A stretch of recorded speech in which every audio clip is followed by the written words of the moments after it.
Okay, take it, Tom and Holly. Take it, Tom. Well, welcome everyone.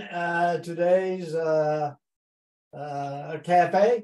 If you're a candidate, please enter your information in the chat so I know who to call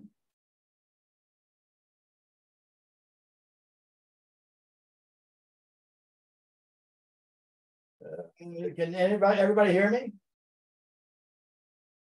I think you're coming through. I see a couple of candidates and one recent candidate who might be willing to talk about their experience. Christina Khalil, U.S. Senate candidate in New Jersey for 2024. Yeah, I see Cornell Christina. That's all I see right now. Well, if that's all who calls in this time, we can certainly. That's all the more for the people who call in, and people will have a chance to ask questions. Well, let's get started then. Well, the two candidates we heard from, I guess we heard from Christina last time, but we haven't heard from Dr. West.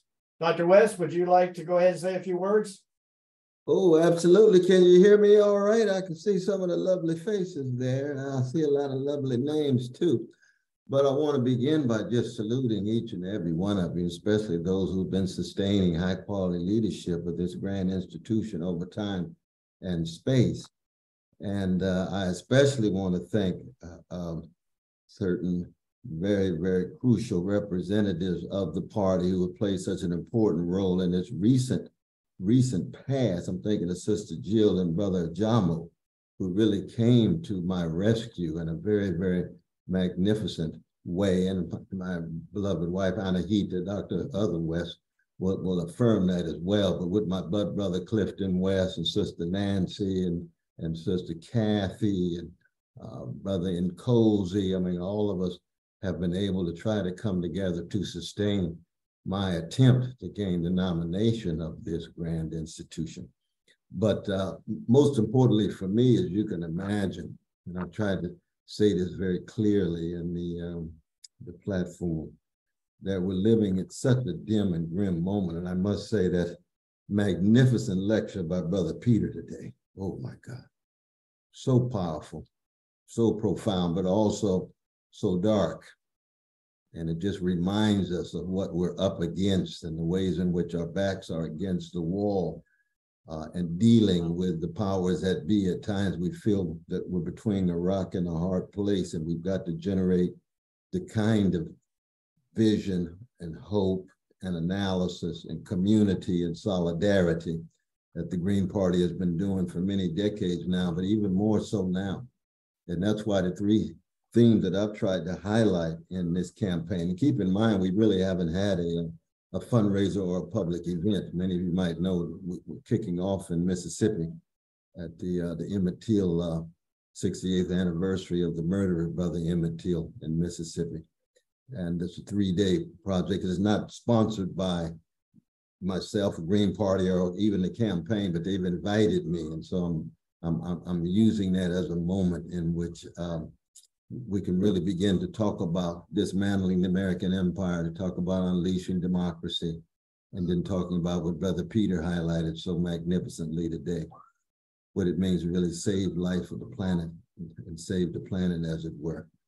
And you can imagine a lot of details, a lot of concrete details in terms of fleshing out what it really means to dismantle the American empire, to be a nation among nations rather than an empire that other nations have to defer to, the withdrawing of the 800 military units around the world, and the attempt to cut back and to really absolve, as it were, the NATOs and ACUs and other institutions that are constituting alliances that too often are aggressive vis-a-vis other nations. It could be NATO and Libya and other examples that we have.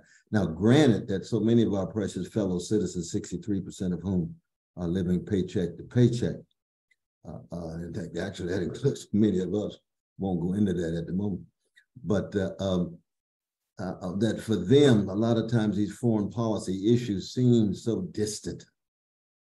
But part of the legacy of Martin King and Fannie Lou Hamer, Rabbi Heschel and others is to remind us the way in which American imperial policy and the militarizing of the world goes hand in hand with domestic policy and the militarizing at home. And that's why the cop cities, that's why the police brutality and police murders that's been going on so extensively. And the backdrop, of course, is the grotesque wealth inequality, and that's why the abolition of poverty and the abolition of homelessness and the fundamental commitment to the struggle for a living wage with the best of the trade union movement, women's control over their bodies, reproductive rights, given the vicious attacks, and then the most vulnerable in our society, who are precious trans peoples. As well as the gay brothers and lesbian sisters and non-binary. Now, of course, I come out of the Black freedom struggle, and so I'm deeply concerned about the vicious legacy of white supremacy and how it weaves throughout all of these various structures of domination. And yet, in the end, we've got to have a vision that has a solidarity of oppressed people here and abroad, and then zero in on this fundamental threat, which is the ecological catastrophe. Ecological crisis that's beyond crisis. We need another language for it, as it were, and what it really means to engage in that recuperation of the original Green New Deal, the Green Party, that shift, the fundamental shift from extraction and emissions to regenerative and renewable energy. So that's just the beginning. I don't want to go on too much, my dear brother, but I'm just so very blessed to be here.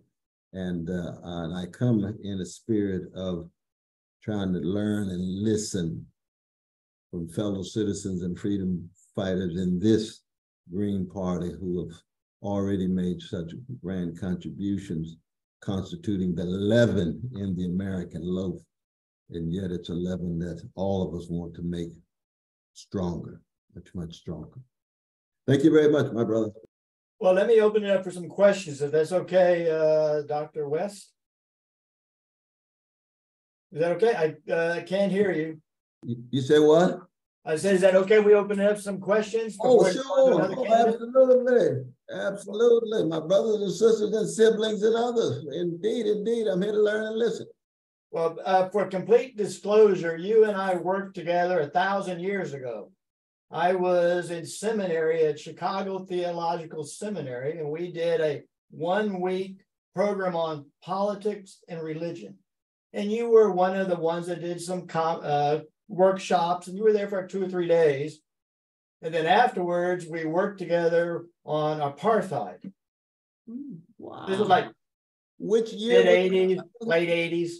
The late 80s, and we are still here in our right mind. That's the point I'm trying to make. You know, 40 years later, we're still talking the same damn issues. I know, that's true. Well, I salute you. It's good to see you again, though, man. All right, I'd like to open up some questions. Anybody who's first, put your into the chat and I'll open it up for you. Everyone who would like to ask a question of Dr. West. Somebody's hand is up. Hayakashi. Okay, I see Hariaksha has his yeah, hand. so do I. That's what I say. Go ahead. And then Christina. All right. Harakashi, you're up.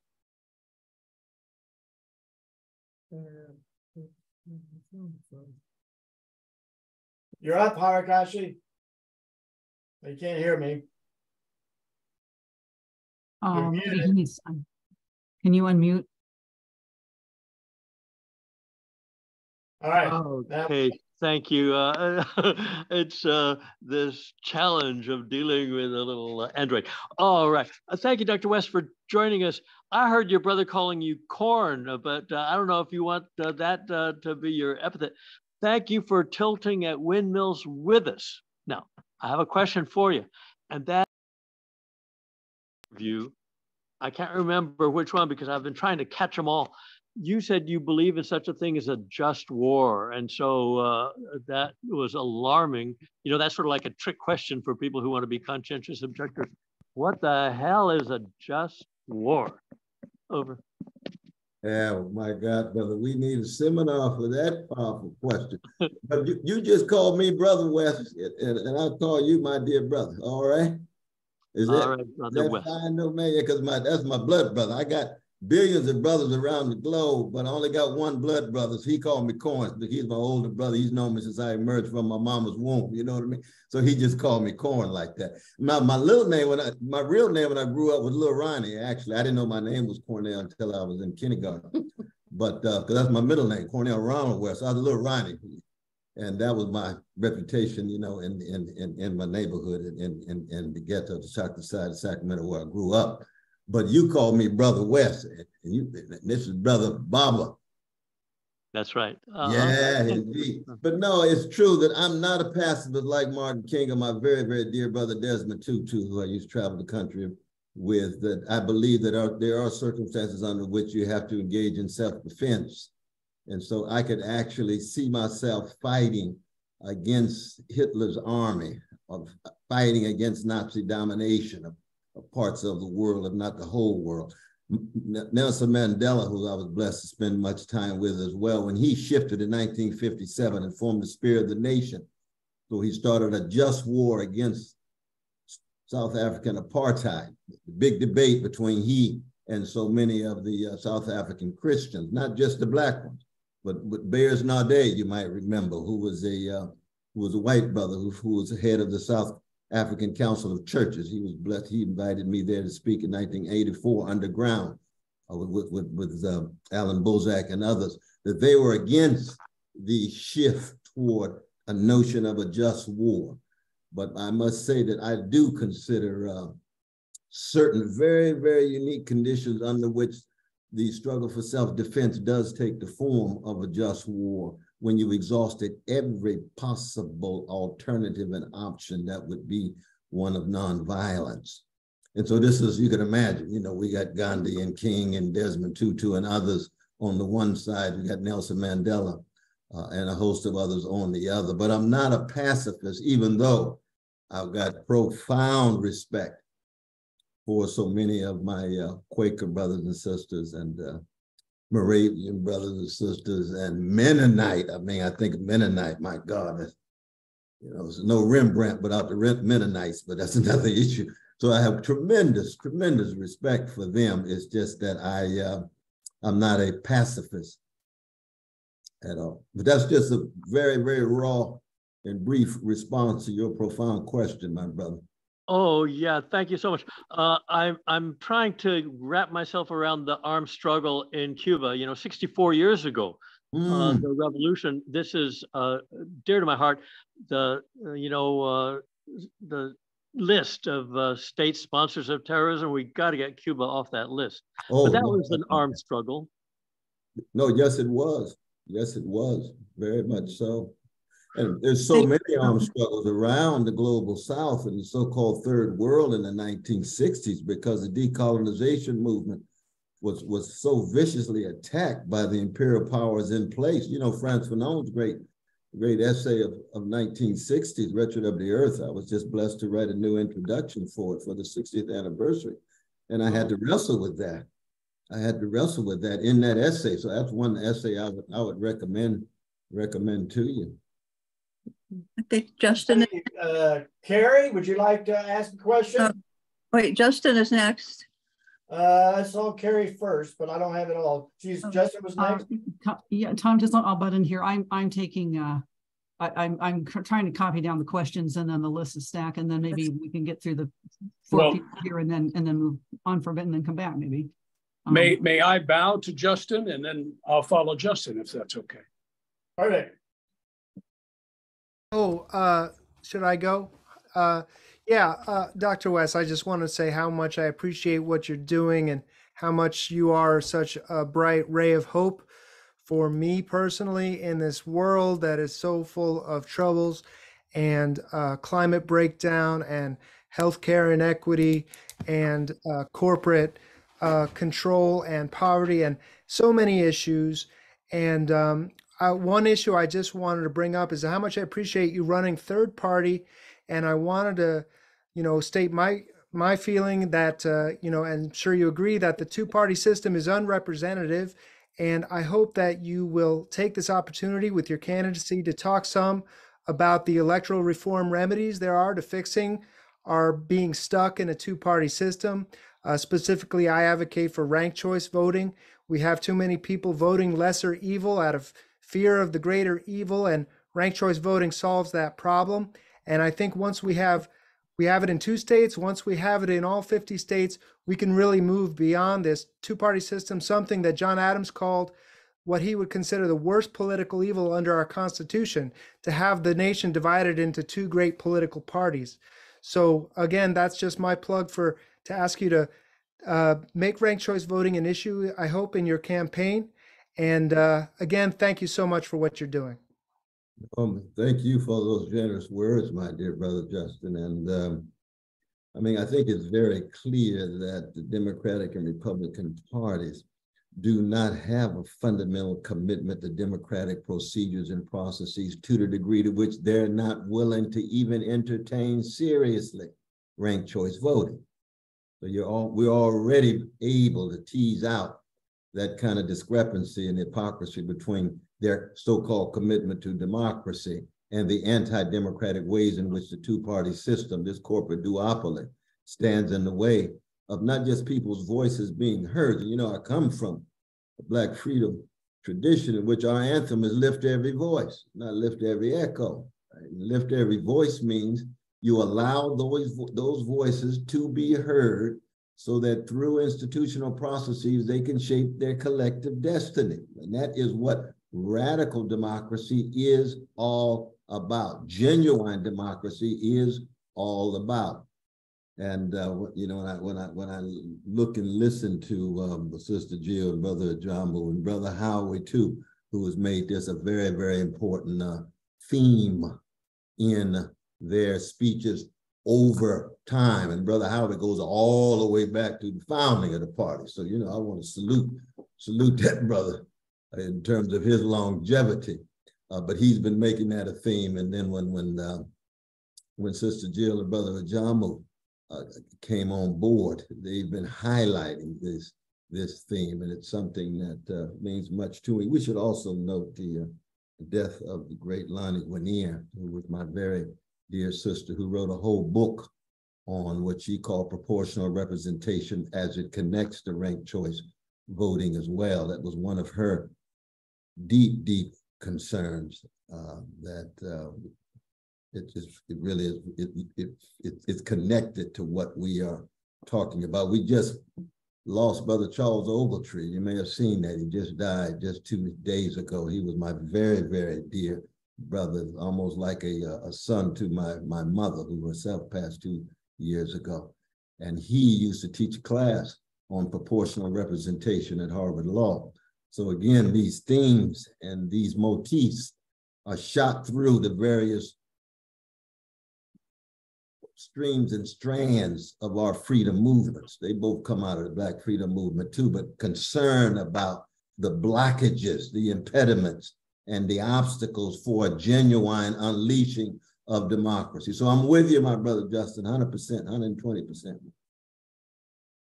Holly, you have who's next on the list? I did. I have actually, before Karen, I have 4 names and thought maybe if people could keep it short and not to, we'll have time to come back and circle back too, but but I've got Sandy.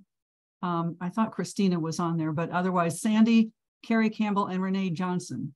Okay, Christina, Sandy, Carrie, Renee. Okay, Christina, go. Okay, so I just have a question. I asked this to an earlier presidential candidate, and so I just wanted to know, what is your thoughts on reparations, because it is one of the pillars for the Green Party, and I support it. And I'm from New Jersey, and I know you were working in Princeton in New Jersey, and I need to uplift the communities like Patterson, Jersey City, Elizabeth, Trenton, Camden. These communities need to be uplifted because I work for the state and I am watching innocent people get beaten, get murdered, get harmed on a daily basis for just existing with Black skin. And it needs to stop and it needs to end. And we really need to uplift these communities. So what are your thoughts on that? Appreciate it, and appreciate the work that you do. And you from my former state of New Jersey. I grew up in California, but I spent good time in New Jersey, and I was blessed to teach for 11 years at the prisons there in Garden City, as well as Rahway. And I hear exactly what you were saying in terms of the social misery and the unnecessary suffering and the chocolate slices of New Jersey. Now, of course, this also connects with our indigenous peoples as well as our Latino brothers and sisters. But when it comes to reparations for Black people, it's something that I've been blessed to be a part of for over 40 years. Beginning with Queen Mother Moore here in Harlem, the beginning with Charles Ogletree and Randall Robinson. Randall Robinson wrote a book called The Debt almost 30 years ago. He founded Trans Africa, which was the first lobby trying to put pressure on apartheid in South Africa. And his book, The Debt, was a very powerful argument for reparations, going back to Queen Mother Moore and going back to the reparations movement in the 1920s and the Garvey movement in Harlem. And so I've been a part of the reparations movement for over 40 some years.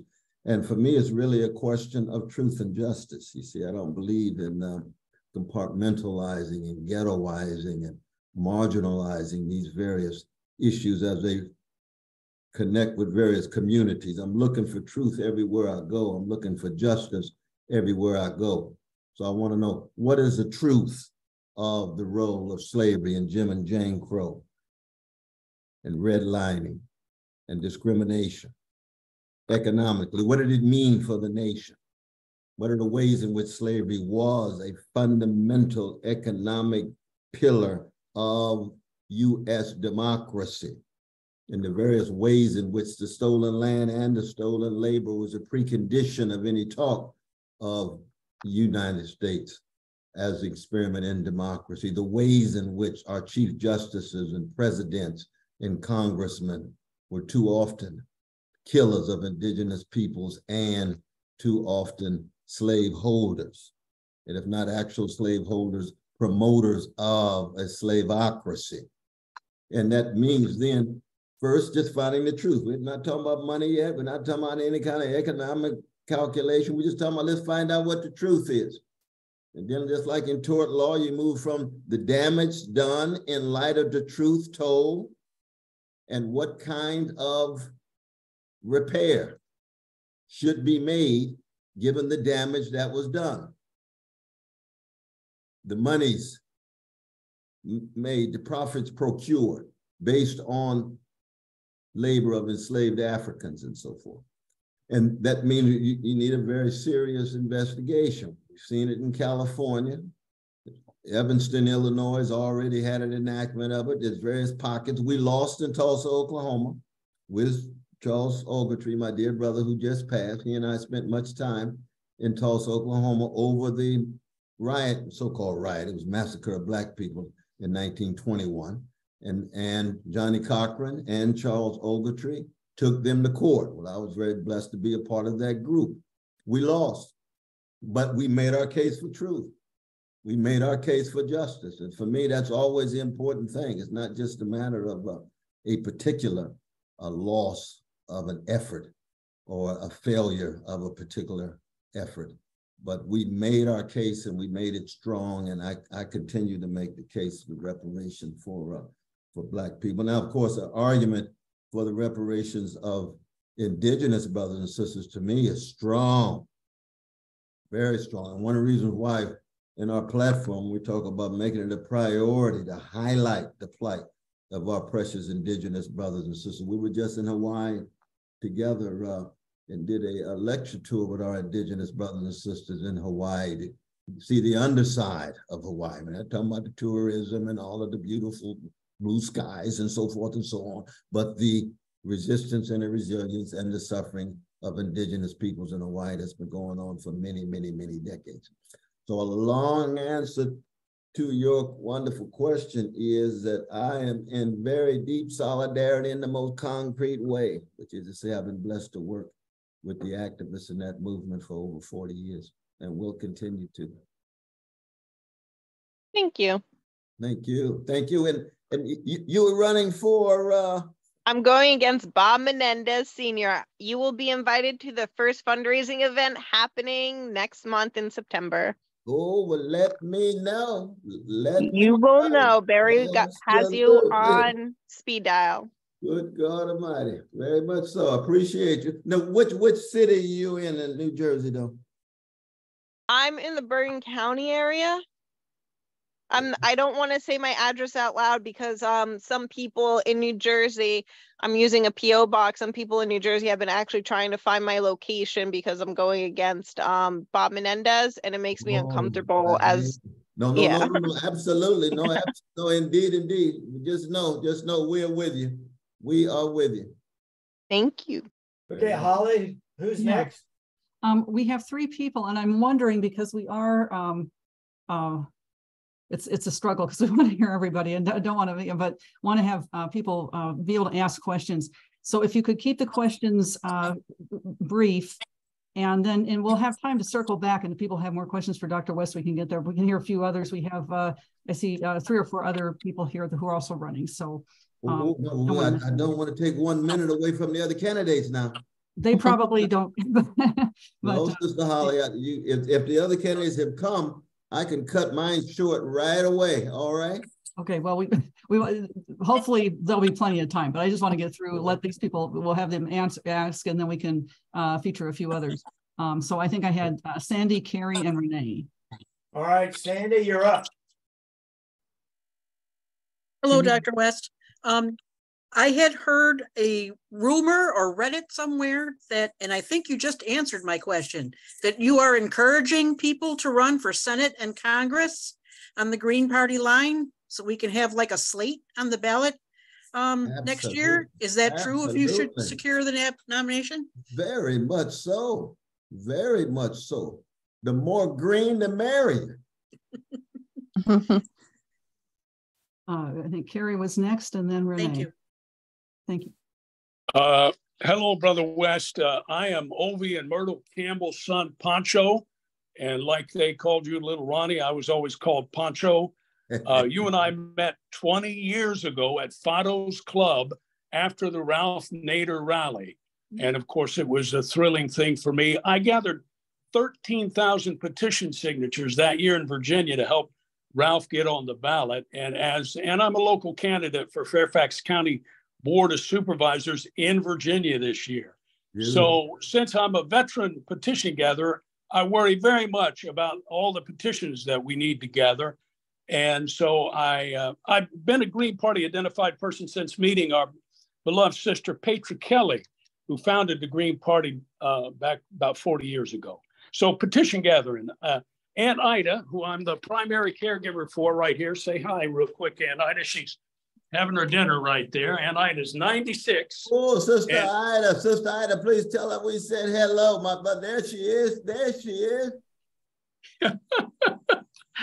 So we listen to all your podcasts, and we keep hoping that you will talk about petition gathering and encourage people to get out there and gather petitions for you.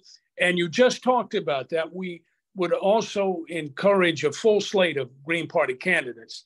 And a veteran petition gatherer, you know, those people can gather petitions simultaneously to put you on the ballot and themselves on the ballot. And as a veteran petition gatherer, I've found that to be the most efficient way to get the petition gathering. And then the other thing, I just sent you some money and have plans to send you some more money, but in all the podcasts, you're very modest. I haven't heard you ask for money. And I know you're a first-time candidate, and it's very hard to do. But these things might be helpful things for you to think about. And my very last thing is, I know Dr. Jill Stein is on here, and I'm thrilled that she is helping you. She is just a wonderful hard worker for the Green Party. And from the bottom of my heart and soul, brother, thank you so much for being a Green Party candidate, and God bless you. Thank you, brother. I see. I'm sorry. I'd like to I'm sorry to ask a question regarding ballot access. Cornell, what are your plans for ballot access? Well, one is that we have been deeply blessed to have a magnificent brother, Rick, who is on the cutting edge. We meet with him. He keeps track of all the various efforts state by state. We already have 18. He lays out the next 18. There are many states you can't begin until January. He's keeping track of each and every one of them. You all know his track record in terms of earlier candidacies in the Green Party. But he is really the pillar of the answer to the question in terms of ballot access. And it's very important we get as many green names on there as possible. Very much. And he's out of New Mexico, right? In Mexico, absolutely. He's been spending so much time dealing with that major impediment there in Arizona. But yes, you're absolutely right. Based in New Mexico. And so am I. Oh, you're in New Mexico too? I live about 20 miles from the Mexican border. Oh, bless you, brother. Just want to point out, Susan says we have a ballot. Let's see, we have a volunteer group working on ballot access. And it's on, I believe that's greens.org. But you can click on that, and if you're at all interested, they're going to need plenty of help. And Rick Lass is definitely one of the best. There's two more people, and then I have Renee Johnson, and then Margaret Elizabeth Renee. Renee, you're on. Thank you. Thank you very much. Good evening, Dr. West. Thank you for the time. So of course the motorcycle was going by.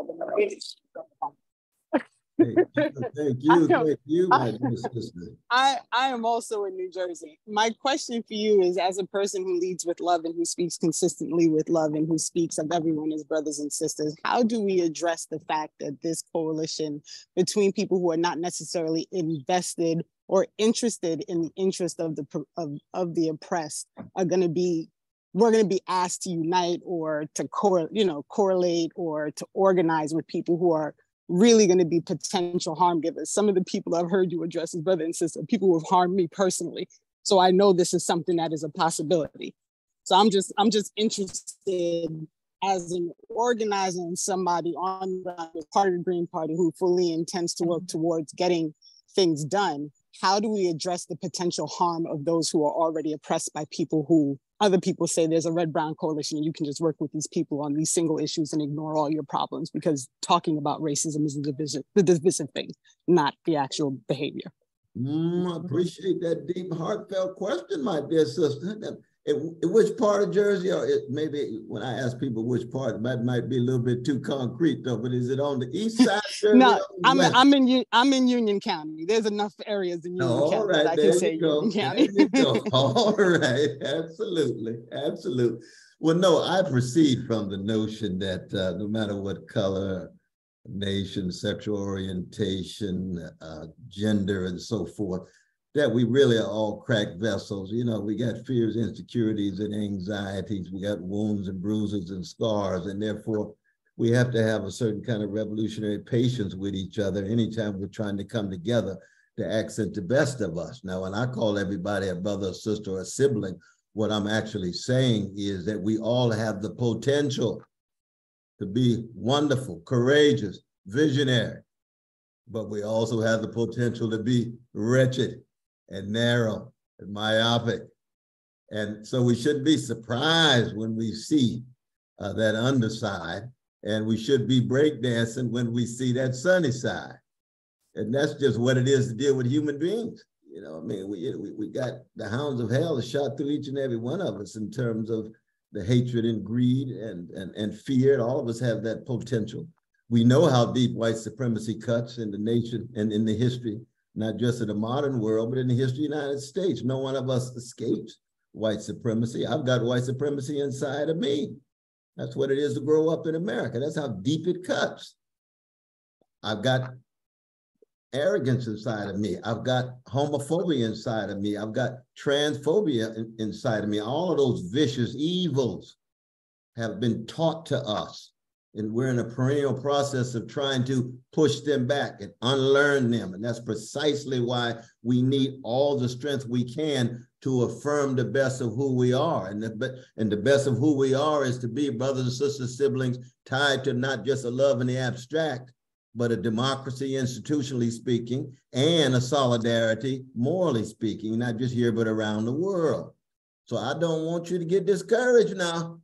Don't get discouraged at all, not at all. You just keep acting the best of who you are, and always know there's gonna be some folk who are pushing against you and other folk who are deeply in solidarity with you, but make sure you do what you can do, just like I'm trying to do it as a cracked vessel, what I can do in a short little time I have in whatever calling, not whatever calling, my calling in light of whatever context I find myself.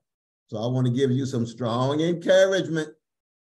Yeah. All right, Holly, who's next? Yeah, okay, so I think we need to be closing the stack. We have a couple of things. First of all, Joseph, I think this is what you were, the concern that CornellWest24.org issues tag is not functioning. So that's just an FYI, so someone can fix that. I think we do need to close the stack, and there will be time to come back to this, I'm pretty sure. But Margaret, you were the last one on there, I think. And Rachel, we can come back to you with that, and hopefully that's not going to be too, in fact, you're running for something soon, so hopefully to hear from you. But Margaret, Elizabeth, please go ahead. Thanks, Holly. Thank you, Dr. West. So my question will be perhaps aspirational in its context. So when you become president of the United States, would you be willing to issue executive orders to halt all the current drilling projects and pipeline projects that are going on in the United States? Well, one, I want to thank you for your wonderful emceeing today for Brother Peter. You were really quite marvelous. You really were. And secondly, I want to, I would say, I would follow directly what Brother Peter said. We've got a wonderful brother named Anthony, who's actually one of the fine ecological scholars, who said some things very, very similar to what Brother Peter said. First day executive order, boom, no fracking, boom, federal lands, boom. We can just A, B, C, D, E. And so, yes, that would be one of the first things that I would do in regard to the ecological crisis, just as there would be a whole host of other things, Margaret, I would want to do too, my beloved sibling. Oh, there's some other things too. But in terms of the ecological crisis, absolutely right. Absolutely right. Right on. Thank you very much.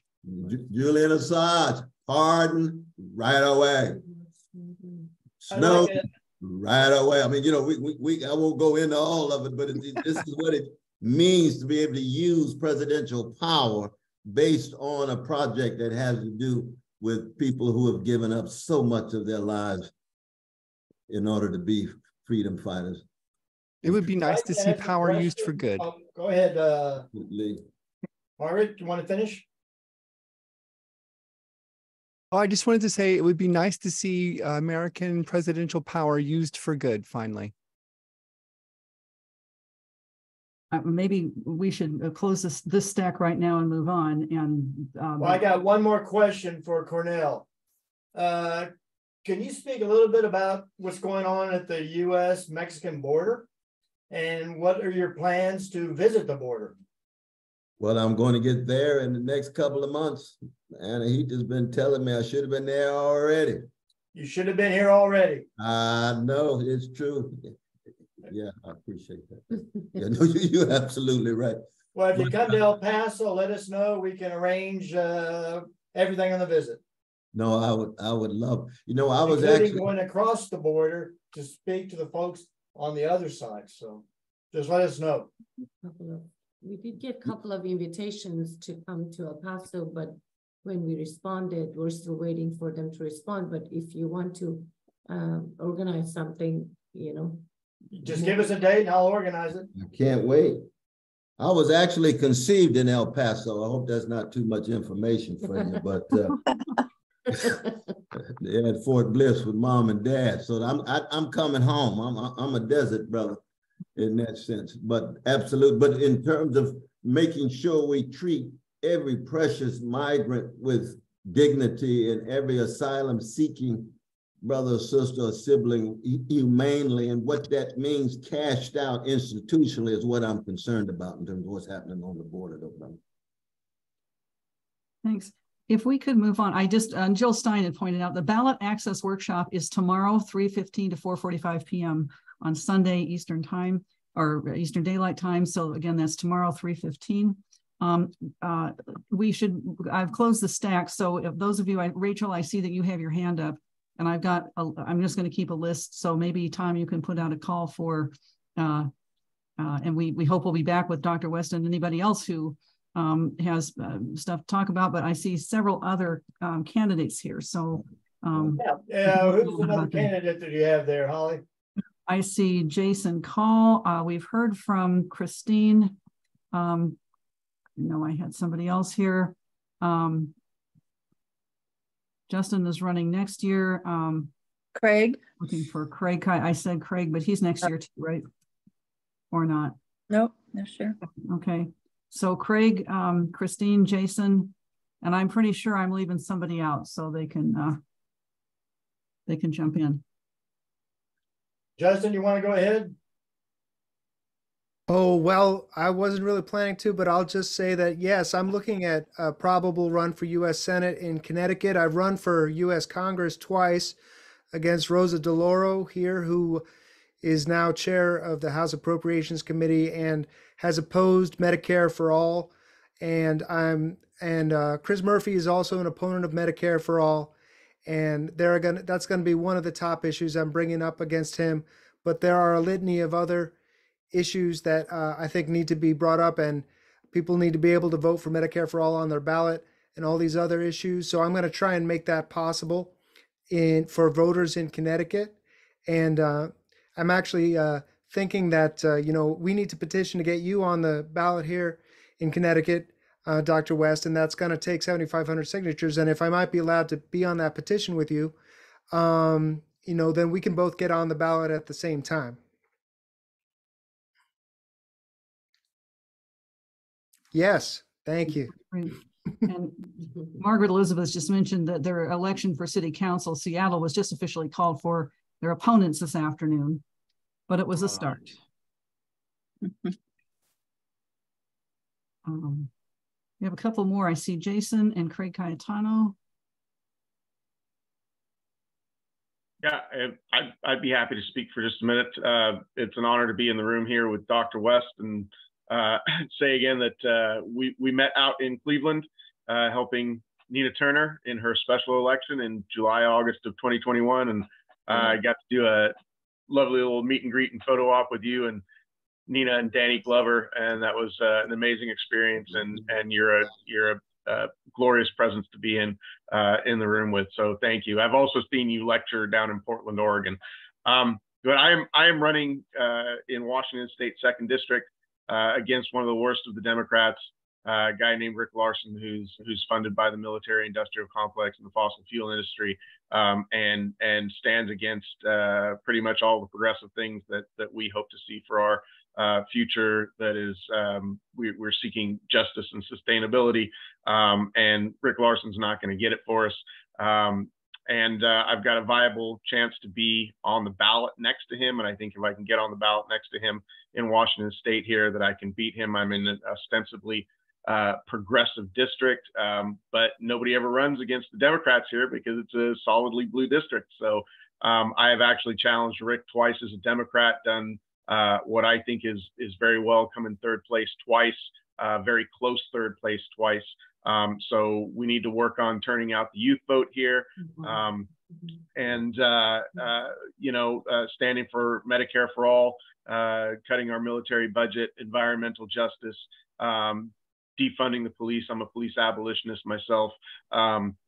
And I think we can really do some good things. So I don't want to take up a lot of time because I know we're running short on it. But I would love to meet you out here a little bit north of Seattle, Dr. West, and do a fundraiser and whatever I can to help you get on the ballot here. I am here for it. Thank you. Love to join you. Love to join you, brother. Absolutely. I wonder if Craig would want to speak. And then I know, and I've just been reminded, I thought Rachel is also running next year. But Craig, do you want to talk a little bit about your campaign? I'll go quick. I appreciate it. I spoke earlier. So for you that don't know me, my name is Craig Cayetano. I'm actually one of the steering committee co-chairs. I'm also co-chair Green Party New Jersey. So Dr. West, nice to see you again. We met briefly way back at the People's Convergence Conference in 2017 in DC. And obviously we're going to do our part here to, make, everything ready to go on our end. And we're just happy to see you here. My race is for town council in Hawthorne and Passaic County. Most of the smaller towns in New Jersey are Republican. So we've got a chance to break through. There's no Democrat running. I've run a couple times already. So we definitely have a good, strong shot to win. It's really just the incumbent Republican and myself. And Hawthorne has been dealing with a lot of flooding issues, obviously development issues, stuff like that. So I think the time is definitely there. I'll put my campaign stuff in the chat for everybody else that hasn't seen me yet or heard from me yet to learn more. And I just appreciate the space and the time. Thanks. And I think Rachel Broughton. Oh, I'm sorry. Rachel Broughton was also on the list. No, I'm not seeing Rachel, but if you're there, please. I know Rachel is also running. Here, she's here. She's waving. Hi. Hi. It's true. I plan on running for city council next year in my little town here in Minnesota. I'm in a suburb of Minneapolis. But I have noted the enthusiasm in the room for Dr. West being present. And I have a question for Dr. West. Is that okay? Yeah, go ahead. Sure. So Dr. West, I'm an atheist, and I want to know how you feel about atheists and atheism. I want to know how accepting you are, how tolerant you are, and I want to know about your views on separation of church and state. Thanks. Yes. Thank you. And we're going to be in solidarity with you running for that city council. We want your voice, and we need your voice and your courage and your witnesses. Very much so. Definitely. But one, I think that a secular state is a precondition for a democratic state. And what I mean by that is that there's got to be a fundamental commitment to freedom of expression and protection of individual rights and personal liberties of persons who express themselves. And it could go from atheism to polytheism. It could go from Christians and Jews and Buddhists to Hindus, just across the board. You see that all of these are, as you know, are just traditions that have been created by we human beings over time and space as we made our way from caves toward ecological catastrophe in our present moment. And so for me, it's a matter of really just trying to stay in contact with the rich humanity, creativity, and the genius of all of these different traditions. And the atheistic tradition is one of the great traditions. And I don't exist without Karl Marx. Karl Marx was a prophetic figure who was also an atheist. I don't exist without C.L.R. James, who was an atheist. So that the atheists have their own great contributions, but also at the same time, you got atheists who are gangsters and thugs. Just like you got Christians like Fannie Lou Hamer, who's magnificent, and you got the Klan, gangsters and thugs. You got Abraham Joshua Heschel, one of the great Jewish brothers and sisters.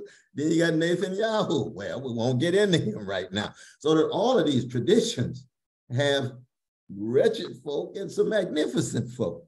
And so when I run into my atheistic brothers and sisters, I see brothers and sisters and siblings, and I look at their deeds, I look at their character, I look at their integrity, honesty, and decency, and that's the crucial thing. Thank you. Thank you. Thank you. You can check that menu tab now. So apparently that is working. Holly, Starling here. We've got 10 minutes. We do need to end on time tonight. Okay. No problem. So who's next? Any other candidates?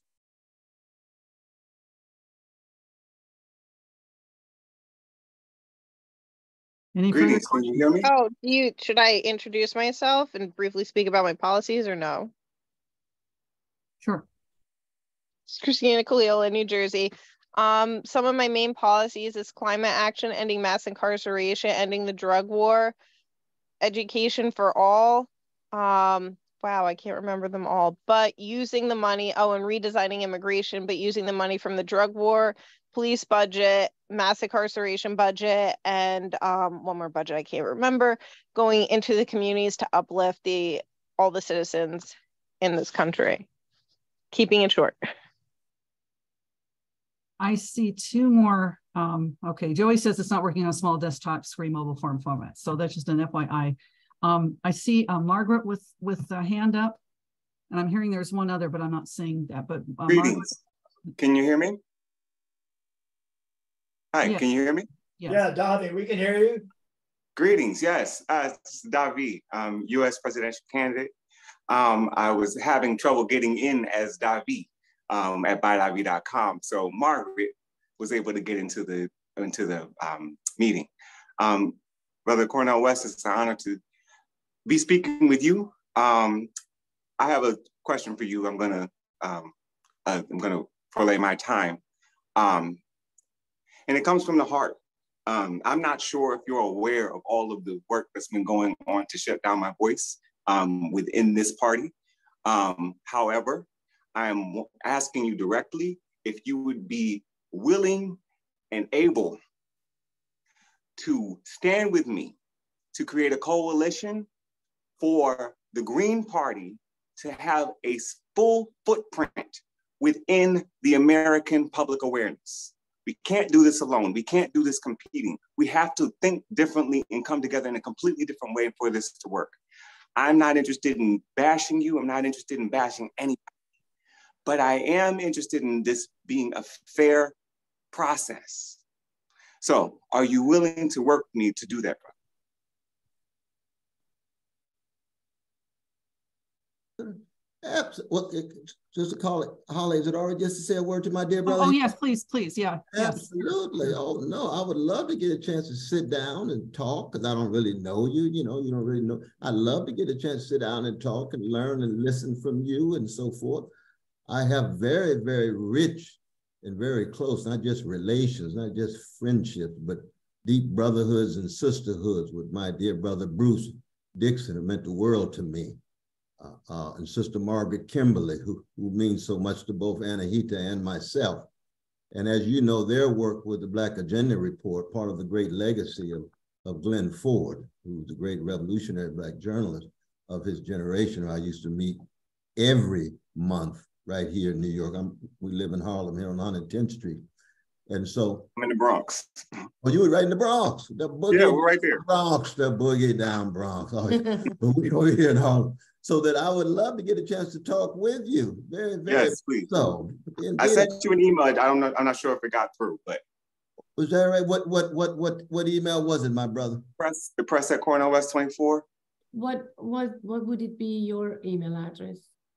It's on my website, bydavi.com. Okay, no, we'll just be in contact. What was it? Okay, bydavi.com. I'm going to put it in the chat as well. Just put it on the chat. That's wonderful. That's wonderful, though. No, the important thing is we got to accent the best of each and every one of us. Thank you, Rachel. Absolutely. I think we had another. Go ahead. Go ahead. I thought we had another question. No, you go ahead.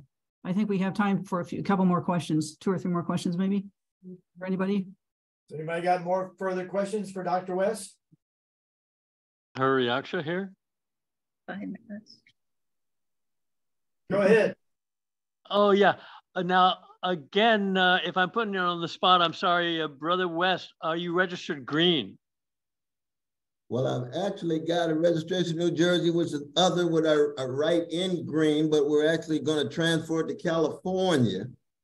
That Sister Jill and Sister Anahita have been in conversation about this. And so I want to make sure that when I speak in public, people be able to see my name on that list, but not only that, but to keep the focus where it always belongs, which is to be a green is to be fundamentally committed to alleviating the suffering of oppressed people and trying to ensure that we save the planet so that life in all of its various forms can flower and flourish. so that any party is always a vehicle or conduit for focusing on the people and their suffering and their resistance. But the answer to your question is yes, Brother Bob. It's a blessing to talk to you again. See your lovely smile there, brother. Thank you, thank you, thank you. Three more hands up I see. Craig and Orson Mazel and David Mullenix. If you could, we don't have much time left, but if you could get those questions out, Craig, Orson, and David. Well, we haven't heard from David yet. Do you want to go first, David?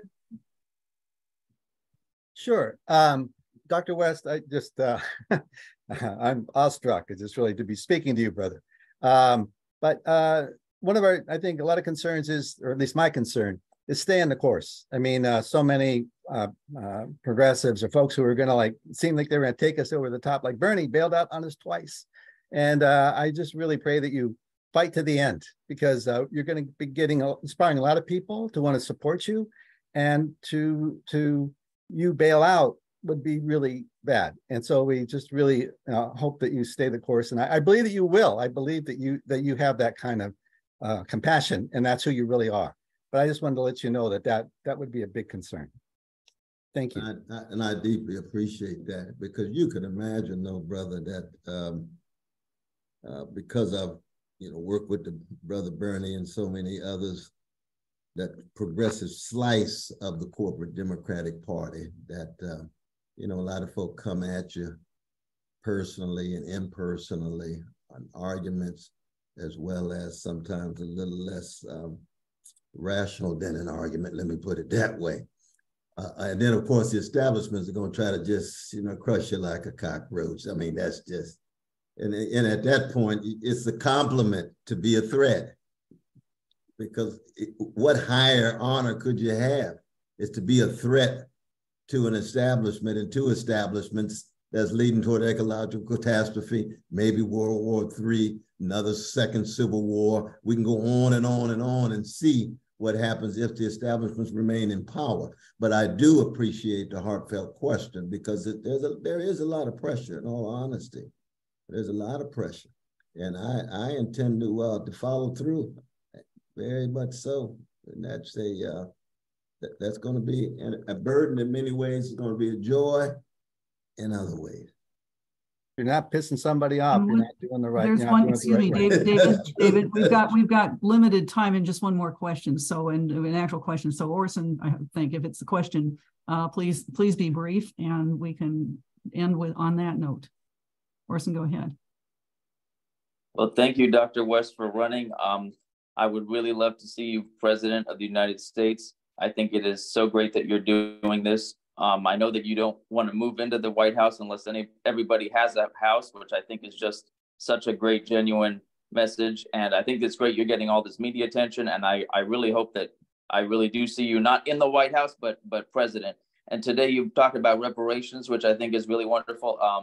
Reparations for slavery, and you also brought up reparations for indigenous people in this country, which I think is really great.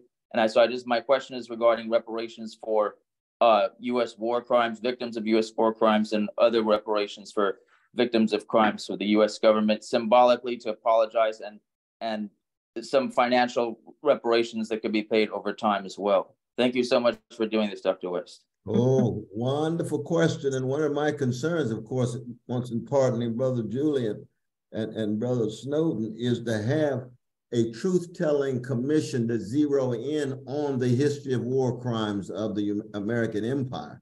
So we just find out what the truth is. We're not trying to trash anybody. We're trying to tell the truth, which means people must take responsibility for their barbarous behavior that they have perpetrated, and then see what kind of repair. And we're off again to a different kinds of reparation discourse, but it's one that has to do with trying to be honest and candid about damage done in the name of ourselves, U.S. citizens, U.S. government, innocent lives lost. And that includes drones dropped in Somalia, Pakistan, a whole wave of different kinds of war crimes. My beloved is from Iran. Well, you know what happened with Mossadegh, right? We got other folk in Guatemala, 50th anniversary of 9/11 in Chile. We can go on and on and on and on. And people say, oh, Brother West, you just seem to be so anti-American. No, I'm just pro-humanity and pro-justice. I'm not viciously anti-American. Any empire, any nation state who engages in that kind of behavior needs to be held accountable. Well, I want to thank you, Dr. West, for joining us today, all the other candidates, all the other participants, but it's time for us to say goodbye. Bye. Take care, Thank you so much. Everyone. Thank you all so Bye, everyone. Thank you. Cheers. Thanks for Bye, being here, everyone. everyone. Aloha. Hi, thank you. Bye. Bye. Absolutely. Bye. Bye-bye, everybody. Thank you. Say bye, Aunt Ida. Bye-bye. Bye-bye. Bye-bye, Sister Ida. Bye-bye, everyone. Bye-bye, Anna. Bye.